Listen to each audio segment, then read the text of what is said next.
नमस्कार प्यारे विद्यार्थियों। मैं तेजकरण चौहान, सह आचार्य इतिहास, राजकीय मांगीलाल पागड़ी महाविद्यालय नोखा। आज के इस व्याख्यान में हम बीए पार्ट फर्स्ट के सेकंड पेपर आधुनिक विश्व का इतिहास के एक महत्वपूर्ण विषय इटली के राष्ट्रीय एकीकरण के बारे में जानकारी प्राप्त करेंगे। पिछले व्याख्यान में हमने इटली में राष्ट्रवाद का उदय और राष्ट्रीय एकीकरण की प्रारंभिक पृष्ठभूमि के बारे में चर्चा की थी। उसी संदर्भ में आज हम उसके आगे पढ़ेंगे। नेपोलियन के विजय अभियानों ने इटली में राष्ट्रवाद का अंकुरण किया, जो धीरे धीरे एक विशाल वृक्ष के रूप में विकसित हो गया।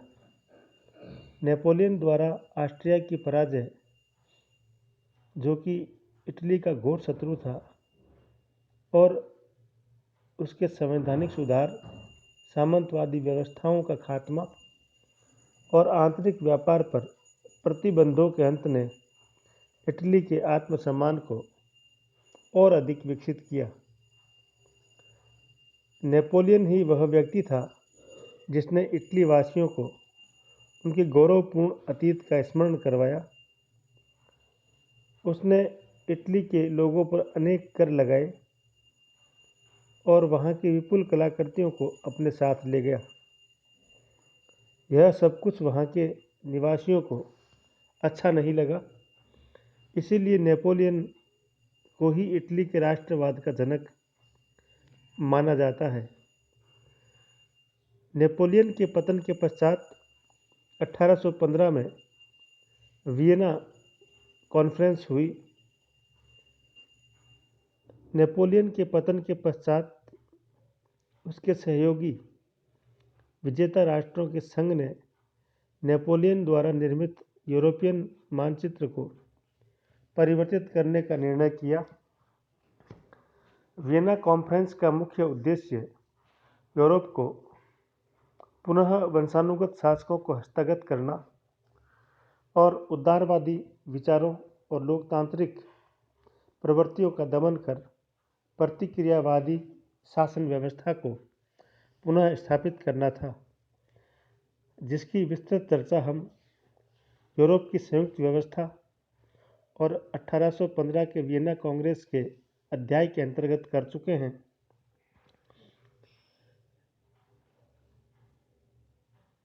ये सभी विजेता राष्ट्र नहीं चाहते थे कि यूरोप का निर्माण हो, नए यूरोप का मानचित्र बने। अतः इस सम्मेलन में निम्नलिखित निर्णय लिए गए।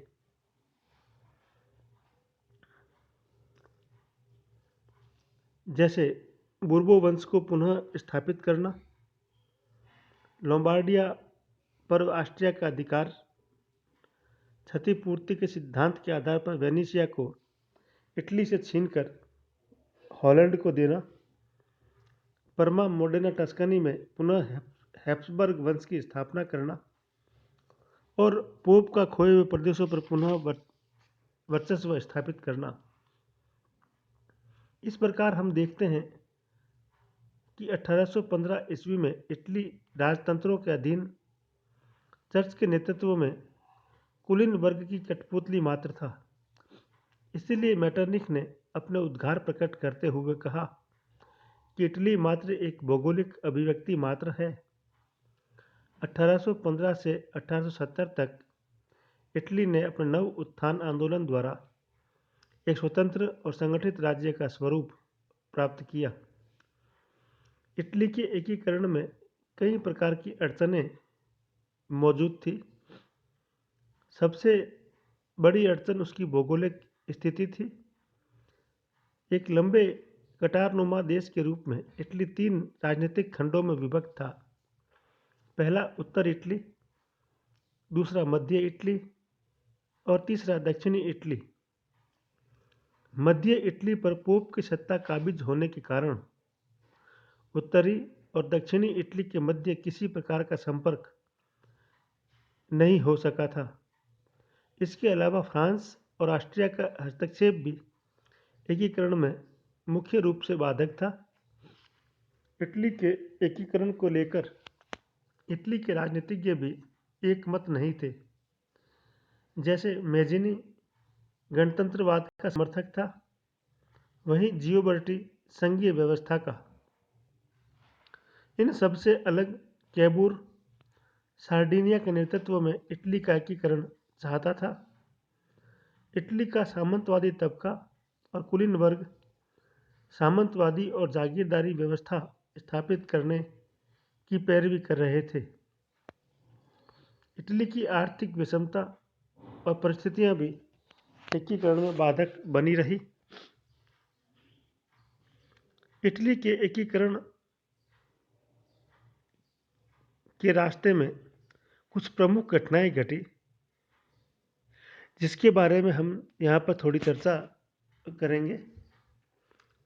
सर्वप्रथम प्रबुद्ध वर्ग द्वारा राष्ट्रीय भावना का विकास हुआ और उत्तरोत्तर इटली में राष्ट्रवादी भावनाओं का प्रसार हुआ।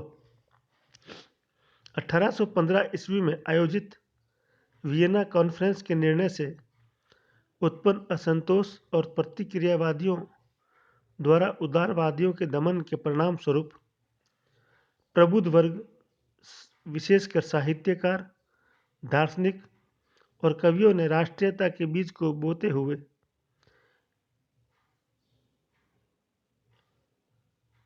इटली के राष्ट्रीय मानसिक विचार को एक आधार प्रदान किया, जिससे इटली वासियों में एकजुटता का भाव विकसित हुआ।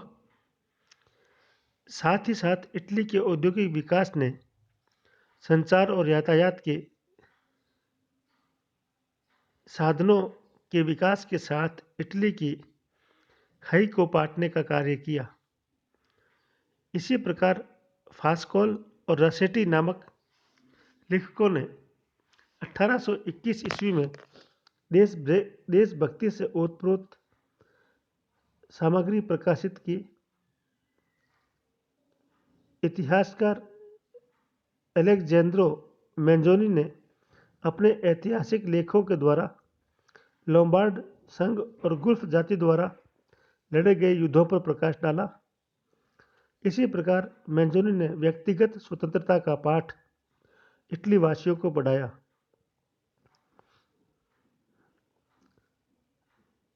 इसी कड़ी में जियोबर्टी द्वारा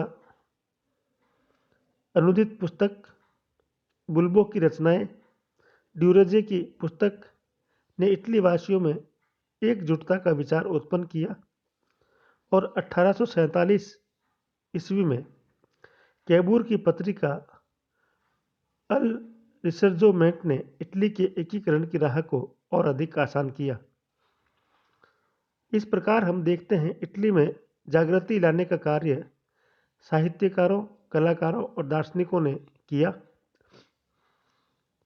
1815 के उपरांत इटली की राजनीतिक स्थिति की जब हम बात करते हैं तो ऑस्ट्रिया के चांसलर मेटरनिक की प्रतिक्रियावादी नीतियों के कारण इटली के राष्ट्रवाद को अप्रत्यक्ष रूप से मजबूती मिली।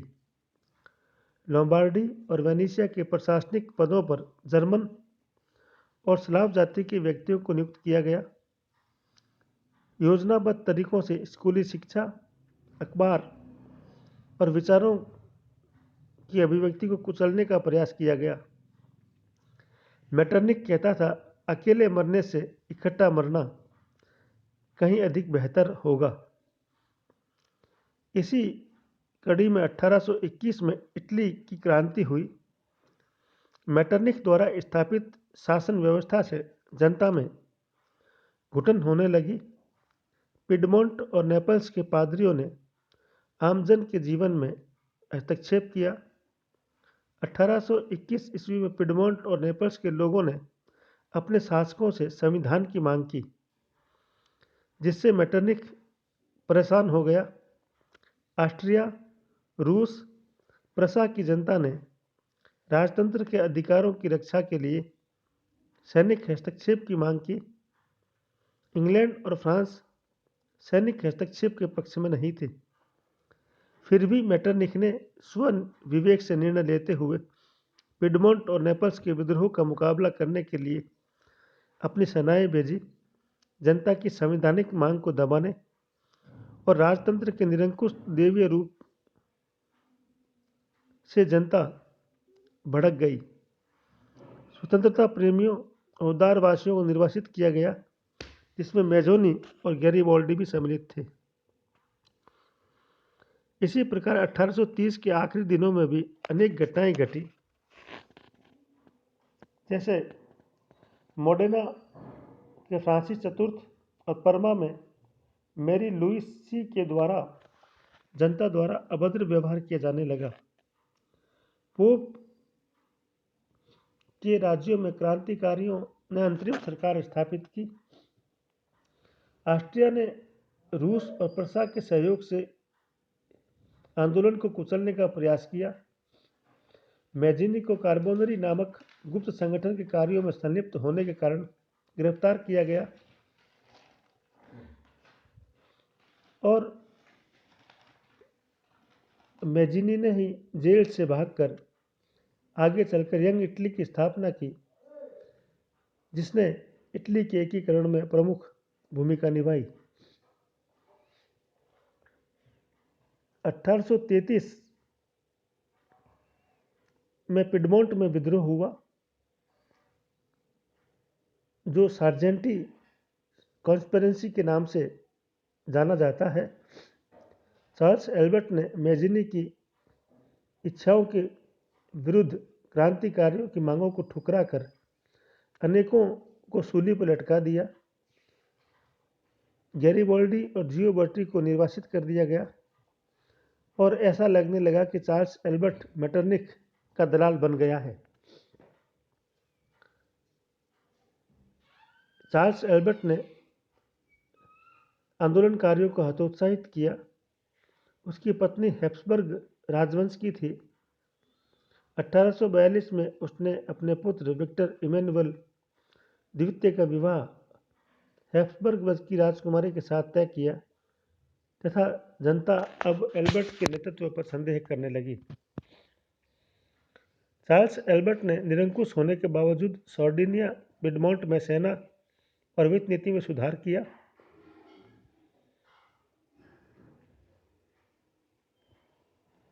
1847 में पोप पायस नवम के उदारवादी प्रशासन के प्रभाव से भी मेटरनिख आशंकित हुआ। एल्बर्ट ने पोप की सहायता की। पोप ने चुंगी संघ और सुरक्षा संघ बनाने का प्रयास किया, परंतु वह सफल नहीं हो पाया। वस्तुतः पोप की उदारता और देशभक्ति का उद्देश्य केवल क्रांतिकारियों के गुस्से को कम करना था। इसी प्रकार 1848 की क्रांति का भी इस पर प्रभाव पड़ा। फर्डिनेंड द्वितीय के कुप्रशासन, अकाल, अनाज की कमी, बेकारी की समस्या की परिणति 1848 में सिसिली के पालर्मो नामक स्थान पर जन विद्रोह के द्वारा शुरू हुई, जिसमें सिसिली की पूर्ण स्वायत्तता की मांग की गई। पिडमोंट, टस्कनी और रोम भी इसके प्रभाव में आ गए। 1848 में घटित इन घटनाओं के परिणाम स्वरूप अनेक परिवर्तन हुए, जैसे लियोपोल्ड को टस्कनी का शासक बनाया गया, विक्टर इमैनुअल द्वितीय पिडमोंट का शासक बना। प्रजातंत्रवादी आंदोलन यद्यपि असफल हुआ, मैजिनी के स्थान पर कैबूर का नेतृत्व धीरे धीरे मजबूत होने लगा।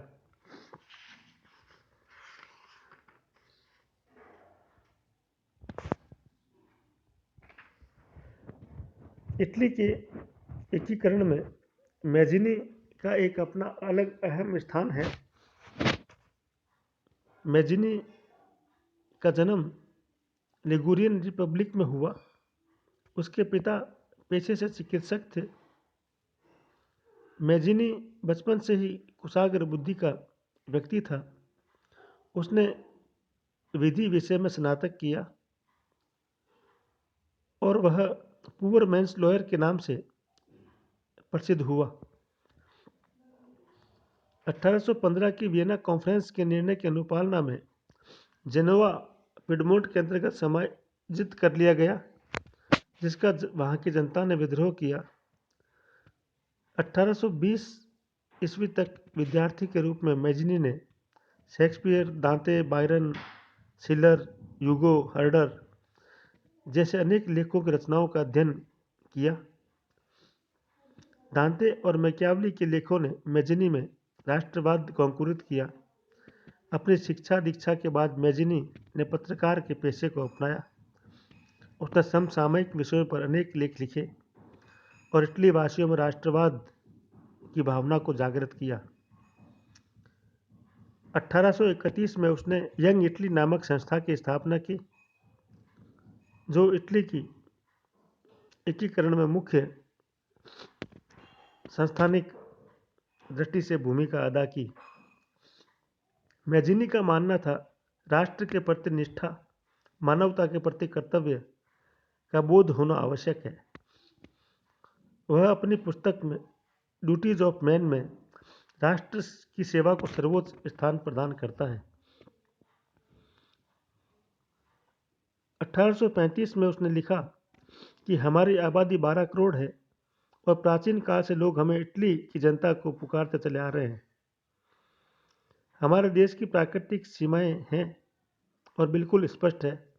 हमारी भाषा एक है, हमारी आदतें एक है, हमारा शिष्टाचार एक है, किंतु हमारे पास कोई राष्ट्रीय झंडा नहीं, कोई राजनीतिक नाम नहीं। उसने युवा इटली के माध्यम से जनता को 3 नारे दिए। परमात्मा में विश्वास रखो, सब भाइयों को एक साथ मिलाओ और इटली को मुक्त करो। उसने इटली के नवयुवकों को सैनिक प्रशिक्षण देकर विदेशी शक्तियों से लोहा लेने के लिए तैयार किया। 1849 ईस्वी में मैजिनी के प्रयत्नों से ही रोम में गणतांत्रिक व्यवस्था स्थापित हुई, परंतु फ्रांस ने इस गणतंत्र को ध्वस्त कर दिया और पुनः पोप को स्थापित किया। इटली के इतिहास में मैजिनी का वही स्थान है जो भारत में सुभाष चंद्र बोस का है। इंग्लैंड और फ्रांस में निर्वासित जीवन बिताते हुए वह लगातार अपने कार्यों में लगे रहे, जिससे देशवासियों का उत्साह कम नहीं हुआ। मैजिनी एक दूरदर्शी विचारक के साथ साथ एक कुशल सेनानायक भी थे। उसे इटली की क्रांति का अग्रदूत माना जा सकता है। 10 मार्च 1872 को उनका इटली में ही देहावसान हुआ। इसी प्रकार कैबूर का जन्म भी इटली में ही हुआ और मैजिनी के बाद कैबूर सबसे अधिक प्रभावशाली व्यक्ति इटली के एकीकरण के लिए सिद्ध हुआ। सैनिक सेवा ग्रहण करने के बाद कैबूर सेना में ही अभियंता के रूप में नियुक्त हुआ। अपने उदारवादी दृष्टिकोण के द्वारा 1841 में उसने सेना से त्यागपत्र दे दिया। इंग्लैंड प्रवास के दौरान उसने संसदीय प्रणाली को करीब से देखा और उसी से प्रभावित होकर उसने इल रिसर्जोमेंट नामक समाचार पत्र का प्रकाशन शुरू किया। 1848 में वह सार्डिनिया पिडमोंट का संसद सदस्य चुना गया। शीघ्र ही अपनी योग्यता के कारण वह वित्त के साथ साथ उद्योग मंत्री भी नियुक्त हुआ। कैबूर के दिमाग में यह बात घर कर गई थी कि विदेशी सहायता प्राप्त किए बिना इटली का एकीकरण का कार्य पूर्ण नहीं हो सकता है। 1852 में वह प्रधानमंत्री बना। कैटलबी लिखता है, यह काबूर के महान मस्तिष्क का कार्य था जिसने मैजिनी की प्रेरणा को एक प्रबल कूटनीतिक शक्ति के रूप में गतिमान बनाया। और गैरिबाल्डी की तलवार का एक अस्त्र के रूप में प्रयोग किया। कैवूर ने कृषि पैदावार को बढ़ाने के लिए कृषि के वैज्ञानिक तरीकों के साथ साथ कृषि कार्य के यंत्रीकरण पर विशेष बल दिया। उसने आर्थिक स्थिति को सुदृढ़ करने के लिए रेलवे, फैक्ट्रीज, आयात निर्यात और औद्योगिकरण पर विशेष ध्यान केंद्रित किया। व्यापारिक गतिविधियों का विस्तार करते हुए उसने इंग्लैंड, बेल्जियम और फ्रांस के साथ व्यापारिक संधियां स्थापित की। कैवूर पिडमोंट के नेतृत्व में इटली का एकीकरण चाहता था, इसीलिए उसने पिडमोंट की अर्थव्यवस्था को मजबूत करने का लगातार प्रयास किया। गिरजाघरों के अधिकार वाली भूमि पर कर लगाकर उसने चर्च के विशेष अधिकार सीमित किए। सेना का पुनरुद्धार करते हुए सेना को अत्याधुनिक हथियारों से लैस किया। पिडमोंट की सीमाओं पर दुर्ग बनवाया और जल सेना की और भी उसने कार्य किया। कैवूर की विदेश नीति का उद्देश्य था कि पिडमोंट के नेतृत्व में ऑस्ट्रिया के प्रभाव से मुक्ति पाकर ही इटली का एकीकरण किया जा सकता है और इसके लिए इटली को विदेशी सहायता की आवश्यकता है। इसीलिए उसने फ्रांस के शासक नेपोलियन से सहायता लेने का प्रयास किया। इसी बीच 1853 में क्रीमिया का युद्ध हुआ। इसने कैवूर को इंग्लैंड और फ्रांस के साथ साथ सहयोग कर उनकी मित्रता का लाभ उठाने का अवसर प्रदान कर दिया। इंग्लैंड, फ्रांस के साथ साथ कैवूर ने रूस के विरुद्ध तुर्की की सहायता की। कैवूर ने इस युद्ध में इसीलिए भाग लिया था कि इटली के एकीकरण के मुद्दे को एक अंतर्राष्ट्रीय स्वरूप प्रदान किया जा सके। युद्ध के समापन के बाद 1856 में पेरिस शांति सम्मेलन का आयोजन हुआ। इसमें सार्डिनिया भी आमंत्रित हुआ। इस सम्मेलन में कैवूर ने इटली की दुर्भाग्यपूर्ण स्थितियों का चित्रण करते हुए ऑस्ट्रिया को जिम्मेदार ठहराया और पूरी अंतर्राष्ट्रीय बिरादरी में ऑस्ट्रिया को धूमिल करने का प्रयास किया। इस सम्मेलन में इटली के प्रश्न को यूरोपीय प्रश्न बनाकर कैवूर ने एक प्रकार से नैतिक विजय प्राप्त की। इसीलिए यह कहा जाता है कि क्रीमिया के कीचड़ में इटली का जन्म हुआ। 1856 के इस सम्मेलन के उपरांत लोम्बार्डी, वेनेशिया में ऑस्ट्रिया ने शासन में उदारता दिखाना शुरू किया। क्रांतिकारियों की संपत्ति जब्त करने के आदेश निरस्त हुए। सम्राट फ्रांसिस जोसेफ ने 1857 में इन प्रांतों की यात्रा करते हुए अपने भाई मैक्सिमिलियन को लोम्बार्डी का गवर्नर नियुक्त किया। इस प्रकार हम कह सकते हैं कि कैवूर ने अपने राजनीतिक सूझबूझ से इटली के प्रश्न को एक ज्वलंत विषय के रूप में बदल दिया और उस समय की सभी प्रमुख यूरोपियन शक्तियां अब इटली के स्वतंत्र भाग्य की ओर देखने लगी थी।